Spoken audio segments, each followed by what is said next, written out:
Hey everyone, today I'm going to show you how to add an EA to your MetaTrader 5 chart. Without any further ado, let's get started. First, open your MetaTrader 5 application on your computer.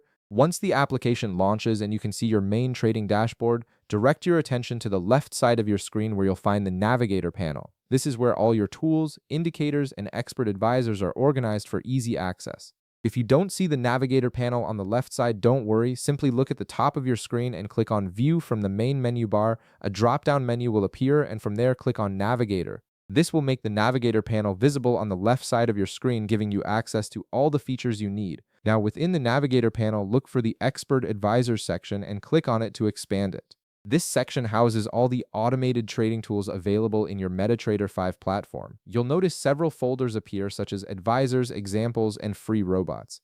Each folder contains different expert advisors that you can use for automated trading. Simply click on the folder that contains your EA. For example, if your expert advisor is stored in the Advisors folder, go ahead and click on that folder to open it. This will display all the EAs you have saved in that particular location. Next, find your specific EA from the list. Once you've located it, click on it and drag it directly onto your chart. This action will immediately open a new window where you can configure the settings for your expert advisor before it starts running. In the Settings window, click on the Common tab at the top to access the General Settings. Here you'll see an important option that you need to enable. Look for the checkbox labeled Allow Algo Trading and make sure to check it. This setting is crucial because it gives your expert advisor permission to execute trades automatically on your behalf.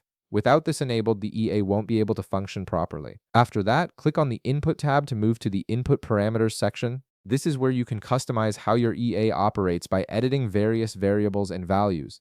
Each expert advisor has different parameters you can adjust, such as lot sizes, stop-loss levels, or trading hours. Take a moment to review these settings and modify them according to your trading strategy and preferences. Once you've finished adjusting all the parameters to your liking, click OK to confirm your settings and activate the expert advisor on your chart. And that's it. You've successfully added an EA to your MetaTrader 5 chart, and it's now ready to automate your trading strategy. If this video helped you out, be sure to leave a like, subscribe, and I'll see you in the next one.